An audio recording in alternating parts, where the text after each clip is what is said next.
Hey, what's up, good people? I'm QC. Welcome to another edition of Talkin and Grubbin Live Digital Show.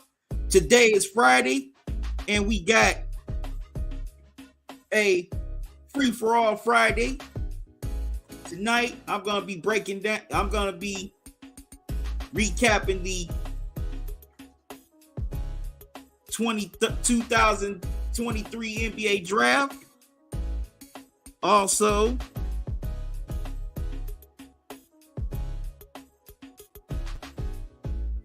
gonna be wondering, what if Shaq, Penny, and Chris Webber all would have played together?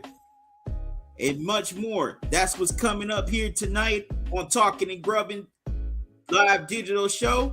So let's get into it.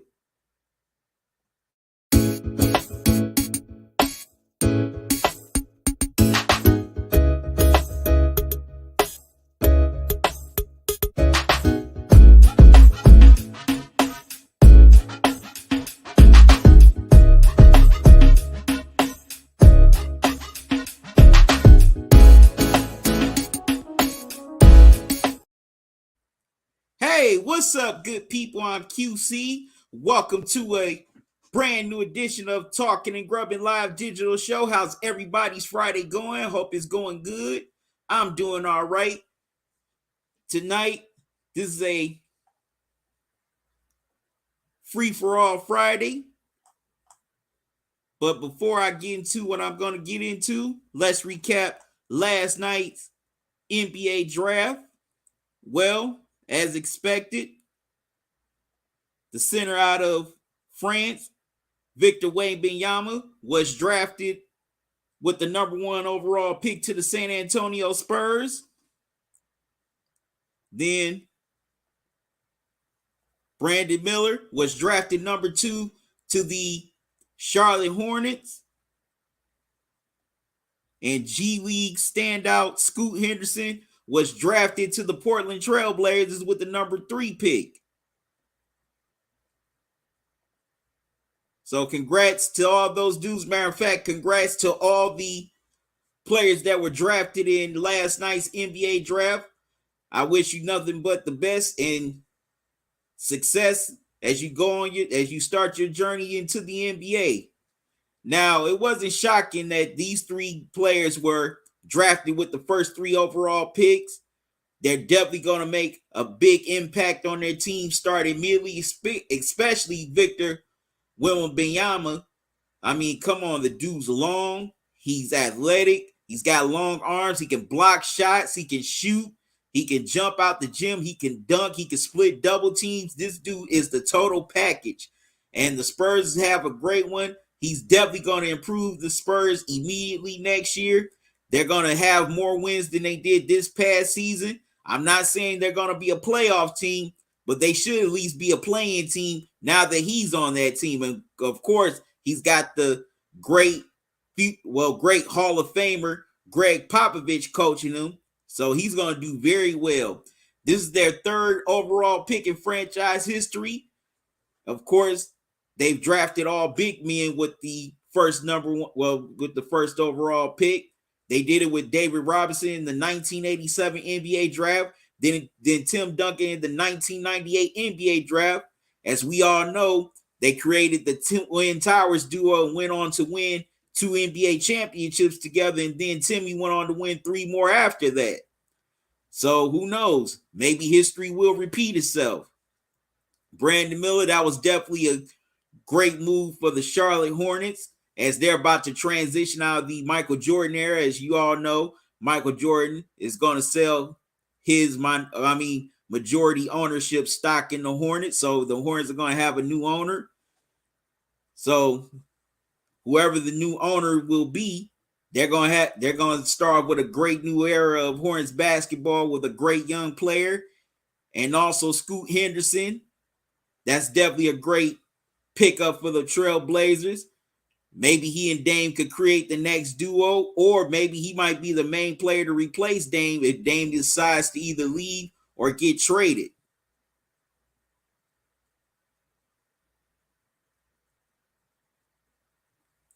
But there was a lot of movement last night in the draft. A lot of picks were moved, such as the Wizards, such as the Mavs and the Pacers trading picks.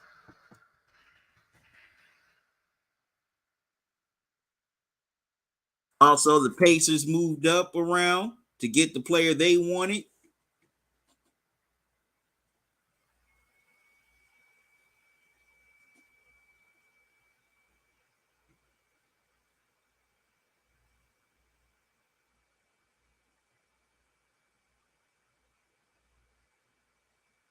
Matter of fact, I'm going to give you the full NBA draft list right now.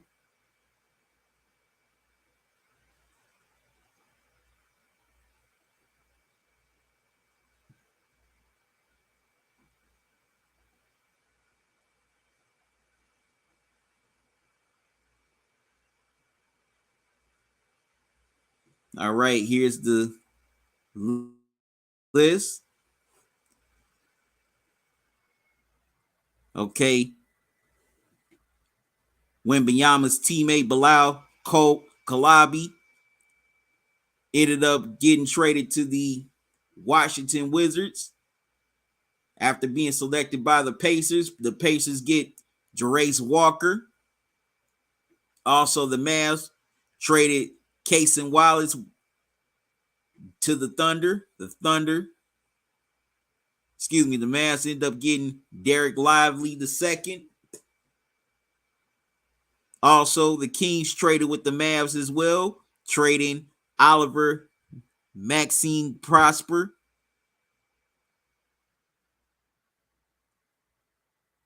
The Kings did trade with the Mavs. Also, the Grizzlies send their draft pick Marcus Sasser, to the Detroit Pistons.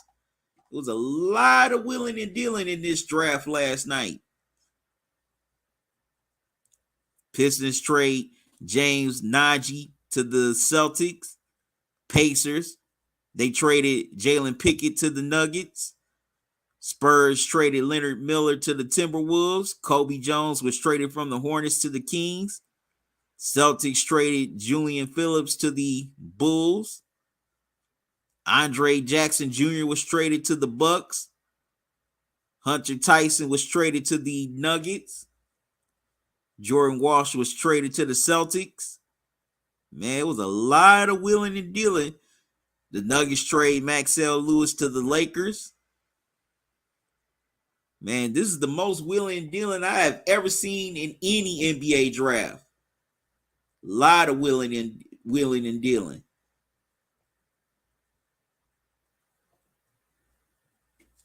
But the three main guys that got selected with the top 3 picks, they're definitely gonna make impacts on their respective teams. But also a couple guys that were selected outside, I think, are going to make an impact on their teams, such as the Thompson twins, as they made history as being the first twins drafted back-to-back in the NBA draft from the overtime elite. Amon Thompson went to the Rockets, while his twin brother Ausar Thompson went to the Detroit Pistons with the number 4 and number 5 picks, respectively. Definitely think those two boys are going to do something pretty good in their respective teams. Well, with their respective teams, excuse me.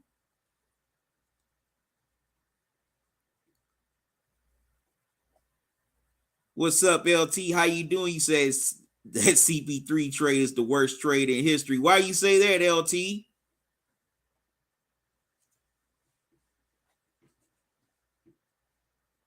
But man, it's a lot. There was a lot of willing and dealing in this draft last night for either players the teams wanted, as well as to get other picks for the future.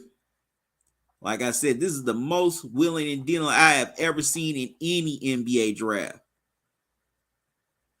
All my years watching the NBA draft, I'd never seen this much willing and dealing. Never. But yes, I am very anxious to see Victor Wembanyama play. I've seen his highlights. Man, this dude can really ball. I like him already. He hasn't even played in the NBA yet, but man, he was just killing them over there in France. Splitting double teams, shooting step back threes like dirt, jumping out the gym, blocking shots, rebounding.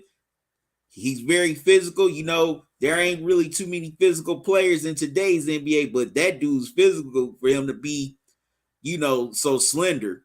If he can develop his body and get some muscle and put some weight on him, oh man, he's gonna be more dangerous than what he already is. Matter of fact, as far as build, he's similar to Giannis when he first came into the NBA. You know, when Giannis was first drafted, he was very skinny, but still very long and lanky. But he developed his body, got some muscle on him, and he's one of the top players in the NBA. He's an NBA champion, two-time MVP, Finals MVP. And who knows? It looks like that trajectory can be the same for Victor Wembanyama, if the Spurs can definitely build a team around him. LT, you said Chris Paul is old talking. Go do commercials or be a coach. Plus, he's injury prone. Yeah, I definitely get what you're saying. But I think he's gonna come off the bench, LT. I don't think he's starting. He's too old now. Plus, he can't log all those minutes. Like you said, he's injury prone. Very injury prone. So I definitely think they're gonna put him on the bench, have him be a sixth man. That's great for him because that at least lessens his chances of getting hurt. Excuse me. And also, you know, you can still put him in the fourth quarter because you still need that passer along with Steph and Clay and Draymond if he comes back. And he can still shoot the mid-range. So I think that's what they're going to do with CP3. They're going to have him be a sixth man. He ain't starting in Golden State. All right. If you're watching on YouTube, make sure you hit the like button. If you're watching on Facebook, you can either hit the heart button or the like button. If you're watching on Twitter or Twitch, make sure you hit the heart button. All right. I'm going to take a quick timeout for a word from my partners over at BetUS. I'll be right back. Listen up, sports fans. Your favorite sportsbook, BetUS.com, is back for our 28th year of NFL action. With the industry's biggest sign-up bonus of up to 200%, BetUS offers our members the opportunity to cash in on all your favorite sports, including NFL, NBA, MLB, and more. We've also got hundreds of new casino games, including the coolest new European slots, and our live dealers are waiting for you at the table. Sign up at BetUS.com today to get into the action. BetUS, where the game begins.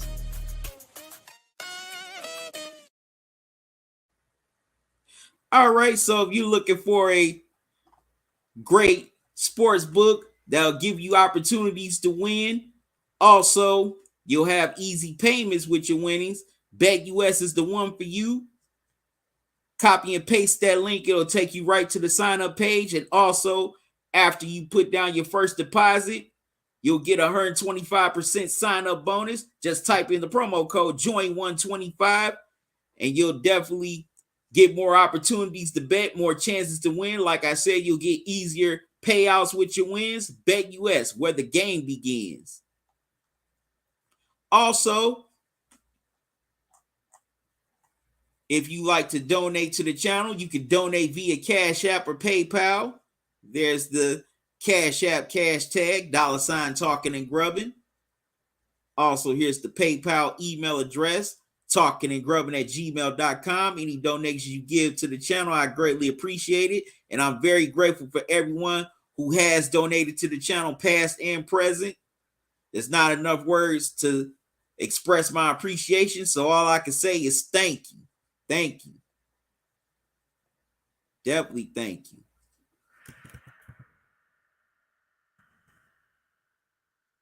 And also,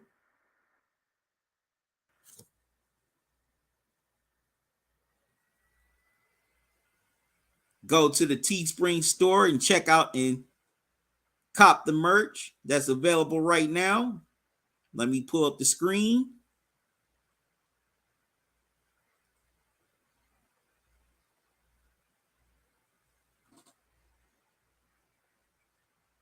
There we go.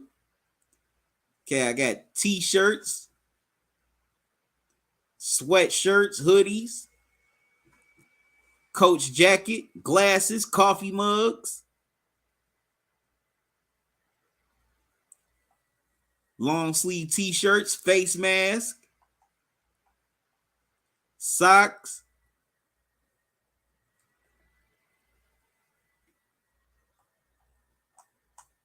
and I'm gonna definitely be adding more.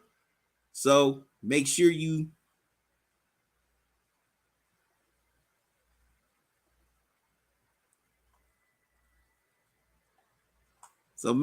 head over to the Teespring store right now to cop the merch. There's the link right there. And also, I'm giving away some great discounts, especially for the summer. You can get $10 off all the way till Labor Day. Just type in the promo code SUMMER23. Also, you'll definitely get $20 off for the whole summer. Type in the promo code SUMMERJAM. That's going on till September 12th. You can also get 30% off. Type in the promo code NY23. Get $40 off, 40% off till July 1st. Type in the promo code PERK40. And you can always get free shipping. Type in the promo code Teespring. I greatly appreciate everyone who has supported the store and copped the merch. I definitely appreciate it. All right, moving on. Now, the NBA draft was yesterday. As you all know, 30 years ago, that Chris Webber was drafted with the number 1 overall pick by the Orlando Magic. But then later on that night, the Magic and the Golden State Warriors swapped picks. They traded away C-Webb to the Warriors for Penny Hardaway and a few more draft picks to build the tandem with he and Shaquille O'Neal that went on to have some success. They got to the NBA Finals in 1995, where they were ultimately swept by the Houston Rockets.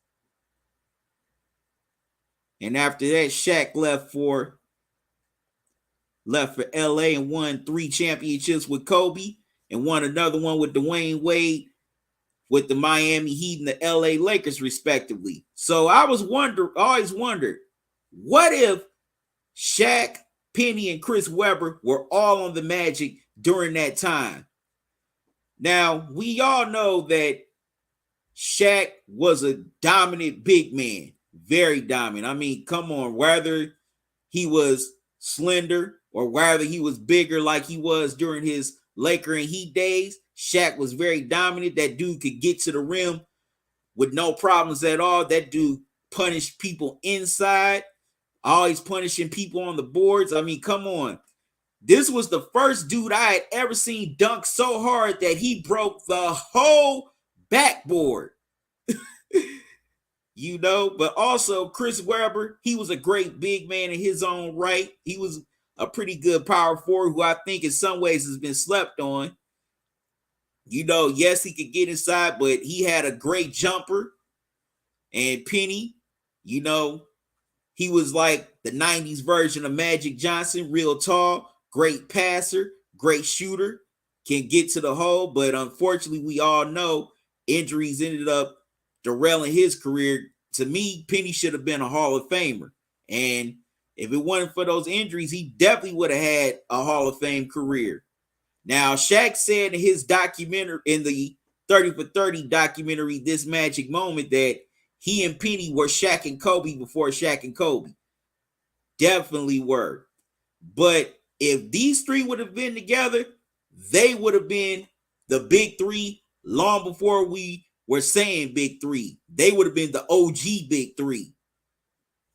We talk about the big three with the Boston Celtics with Paul Pierce, Kevin Garnett, and Ray Allen, and then the Miami Heat with LeBron, Dwayne Wade, and Chris Bosh. But these guys would have been the original big three. They would have. You would have had one of the great point guards of that time, and you would have had two of the great big men of that era. Now,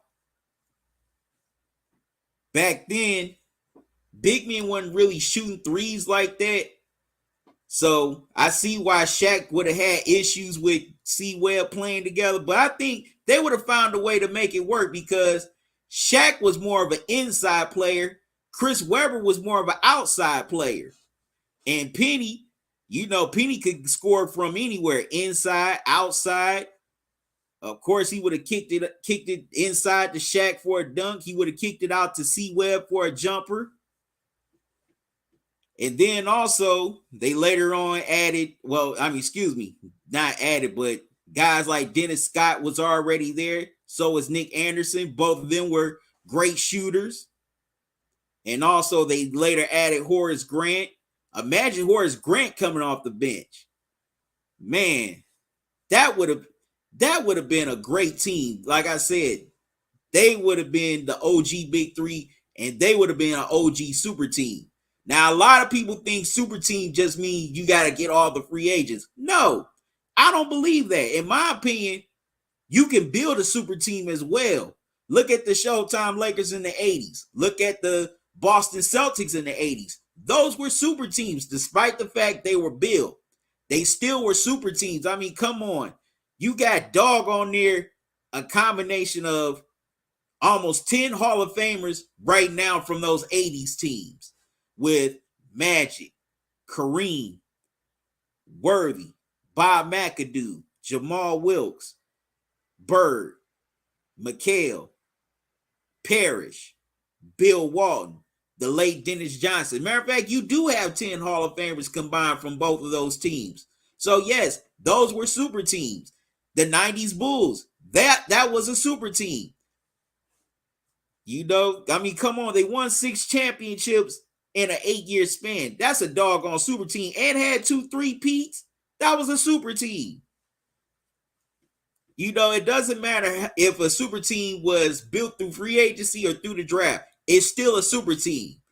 Just like, if we both have 40 million, you may have inherited it, and I might have built it the hard way through hard work, creating my wealth through investments and smart business moves. We still both have 40 million at the end of the day. It doesn't matter how you get there. If you got there, you're there.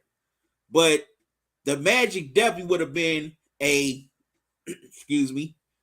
Magic definitely would have been a super team if they would have found a way to have Shaq, Penny, and Chris Webber coexist with each other on the same team. And they definitely would have been very dominant because, a lot of people forget the Magic were next. It wasn't about who got next after the Bulls, run was over. They were next. They were next in line. Matter of fact, the Magic beat the Bulls in the 95 playoffs on their way to the NBA Finals. And Horace Grant had that, great game in Game 6 to close them out. So the Magic were next. They were supposed to be that next elite team in the East. But unfortunately, the issues between Shaq and Penny about whose team it was, and also Shaq leaving LA, deterred that. If the Magic would have had Chris Webber, Shaq, Penny, along with Dennis Scott, Nick Anderson, and Horace Grant, that team would have won at least 3 or 4 NBA championships during the late 90s and early 2000s. They definitely would have been a dynasty, and they would have been a super team, and we would be, and we would definitely still be talking about that team to this day. So, definitely want to know your thoughts on that. Do you think if the Magic would have had Penny, Shaq, and C-Webb, Would they have been a dominant team in the 90s? Would they have won multiple championships? Let me know your thoughts. All right, good people, I'm going to take a quick time out. I'll be right back, so don't go away.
All right, I'm back, good people. Now, on to the next thing.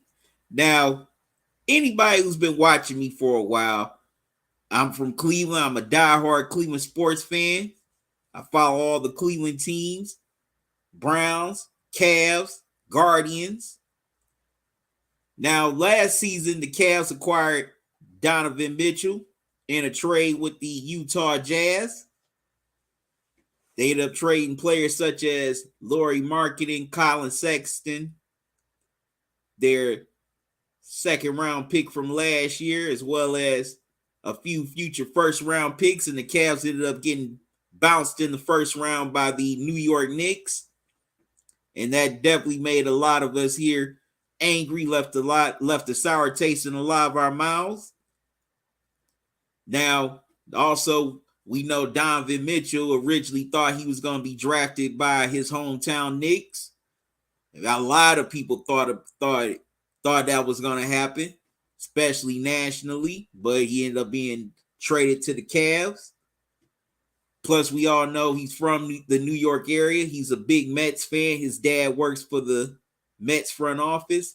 But now I'm starting to notice a lot of Cleveland fans are very upset seeing Donovan,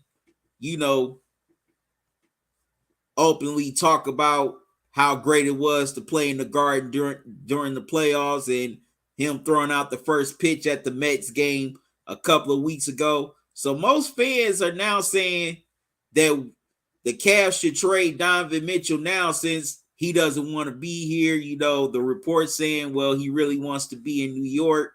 So most Cavalier fans are just saying, let's trade him now just to save ourselves the heartbreak. Now, basically, and I've said this multiple times to fellow Cleveland sports fans, whether it be on social media or in person, the way they're reacting to Donovan Mitchell is the same way that they were reacting to LeBron during his first stint here in Cleveland. Basically it's like basically acting like a scorned lover. Like y'all still ain't like a lot of y'all still are not over LeBron leaving twice. So basically, well, get rid of him now just to save yourselves the heartbreak. That's crazy. You traded this man in hopes to start contending and compete for championships. Now, yes, I get that a lot of y'all still PO'd about how the Knicks series went. I feel that. I'm disappointed too. I was salty.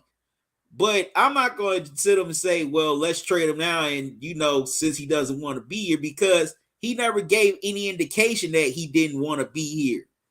And plus, the man's from New York. He's not from Cleveland. A lot of these players are not from the cities they're originally from, that they play in. Say if I was an athlete and I played in another city, Cleveland gonna always be home to me, no matter what, no matter where I play. And I'm still be fans of Cleveland teams. Prime example, Travis Kelce.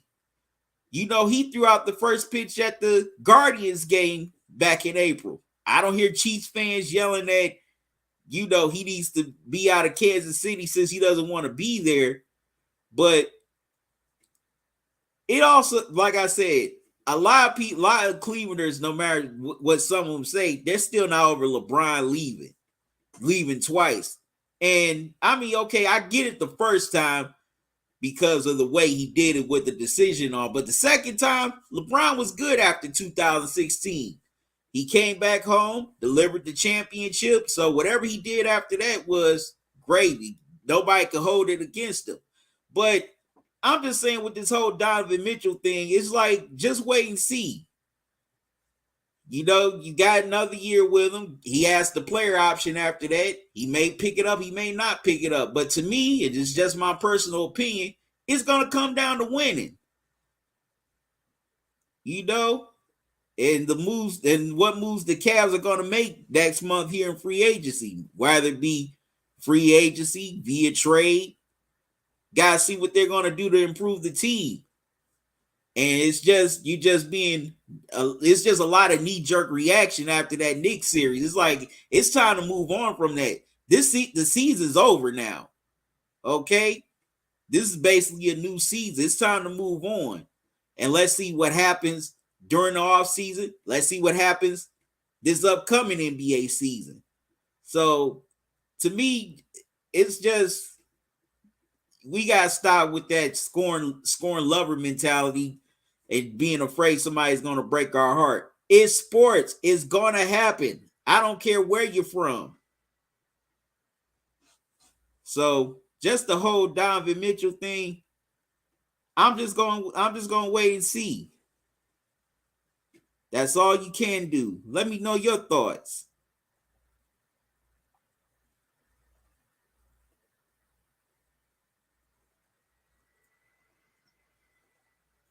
What's up, LT? You said talking these fans are out of control. They just need to STFU and watch sports. I mean, that's with any fan base. It's not just, I mean, LT Cleveland is a very passionate sports city. Now, yeah, we may not have the championships like New York, LA, Chicago, and your your city, Houston. And not to say Houston is not a passionate sports city. I'm not saying that at all. But Clevelanders are ride or die with their teams. No matter what, whether it's the Browns, Cavs, Guardians, Cleveland's are ride or die and are very passionate about their teams than most cities. Very passionate. And some Clevelanders just feel like the players should have that same passion like the fans feel. But, I used to think like that, but as I've gotten older, I had to realize players cannot think like fans because they don't know how long they're going to be here. They may be traded or things may not work out to the point where they have to leave. So I do wish the fans could just sit back and just enjoy it, no matter how long it may last. Like, look, I enjoyed the 2 stints when LeBron was here. And I have nothing but great memories, especially 2016. Now, look, was I mad about LeBron leaving the first time? I wasn't mad about him leaving. I was more mad about how it was done. Because it's like you go on national TV and do this special. You don't think the fans. It's just like at the time, I just felt like it was like you just said F us.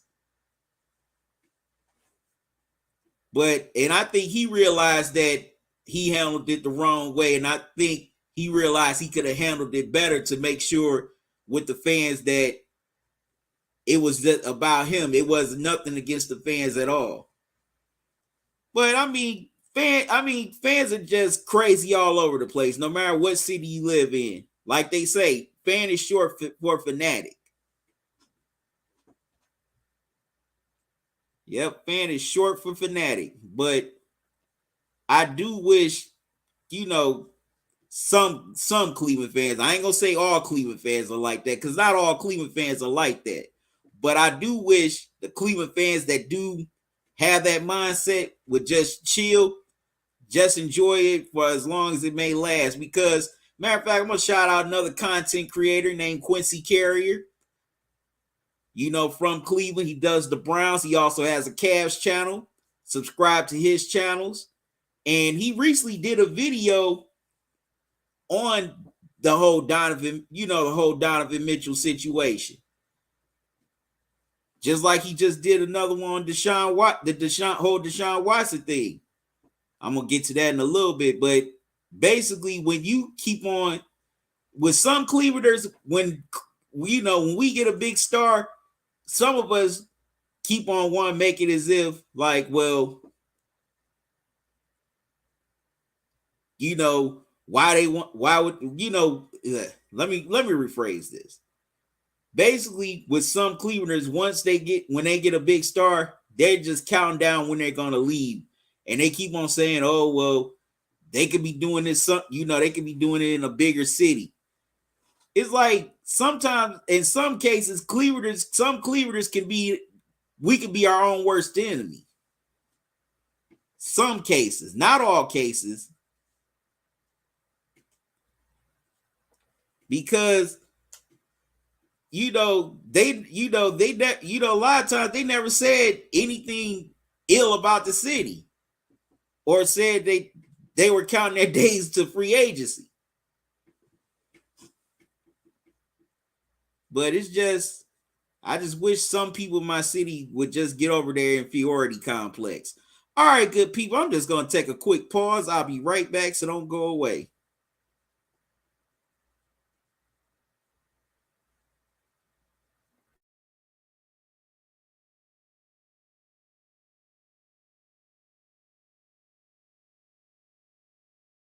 Your favorite sportsbook, BetUS.com, is back for our 28th year of NFL action. With the industry's biggest sign-up bonus of up to 200%, BetUS offers our members the opportunity to cash in on all your favorite sports, including NFL, NBA, MLB, and more. Sign up at BetUS.com today to get into the action.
All right, I'm back, good people. Okay, LT, you added something in the chat. You said, no, I'm talking. I wasn't talking about fans in Ohio, Cleveland. I'm talking about fans in general are everywhere, bro, even in other countries. Yeah, that's true. And I know. Well, okay, that was my bad, but I was just giving you my perspective since I'm here, since I'm from Cleveland, and I live in Cleveland. Cause I definitely know you got your share of those people ain't down in Houston. They're like that. Definitely know you got your share down in Houston.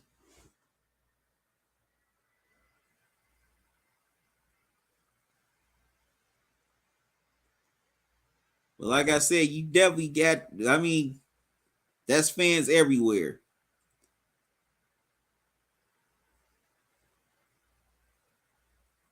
All right.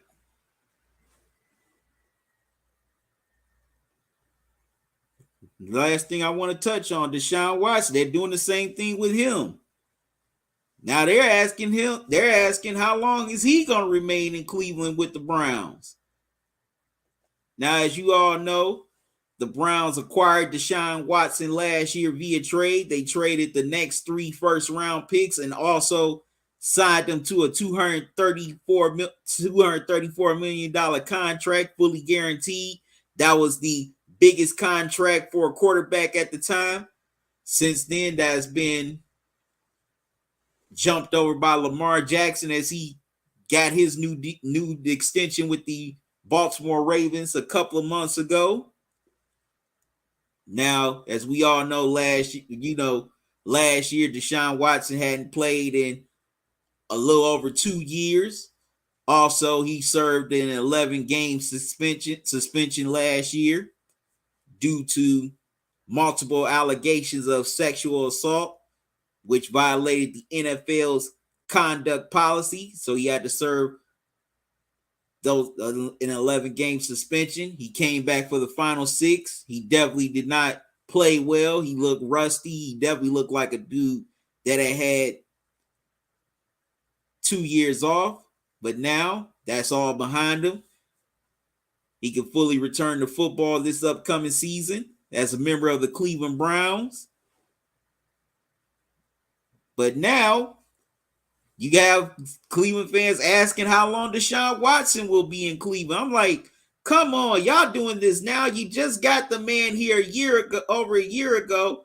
Man hasn't even played a full season yet.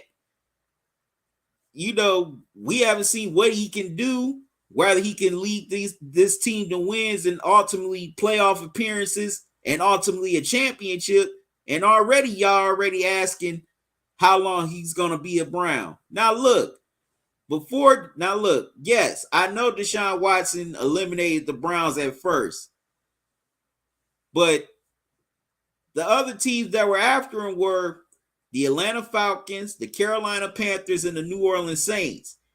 And the main teams that were the favorites that he thought about going to were the Saints and the Falcons. The Panthers still had a chance, because Deshaun Watson, he's from Georgia.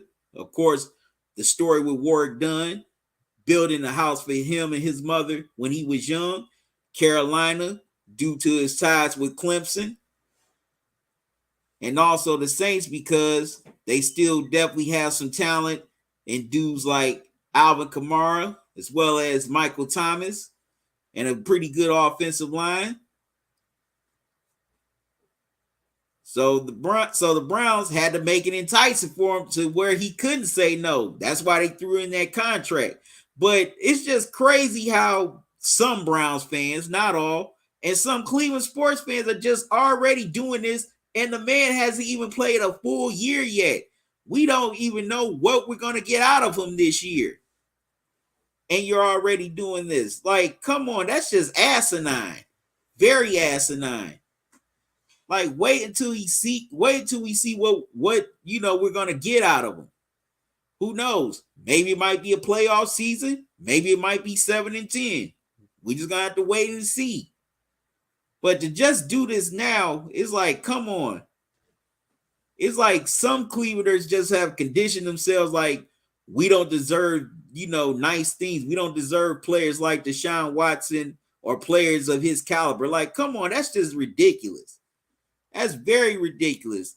Because look, if he was really gung-ho about going to those places, he could have told the Browns no, even with that contract, and still could have chose the Falcons, Panthers, or the Saints over the Browns.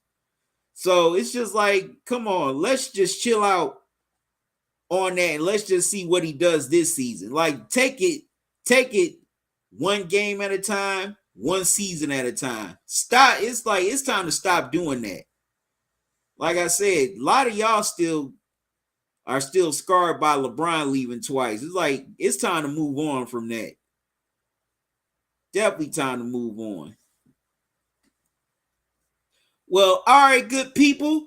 I'm about to get out of here. Thank y'all for joining me, whether you tuned in on YouTube, Facebook, Twitter, or Twitch. I greatly appreciate it. I appreciate y'all taking time out your Friday night just to hang out with me for a while. I'll be back Monday night with an all-new show. Cannot wait to do it, to be with y'all again, to have more fun. So, until then, y'all have a good one. Love y'all to life. Salute. Y'all be safe. Enjoy the rest of your night. Enjoy your day. Y'all have a safe and blessed weekend. I'm out. See y'all Monday.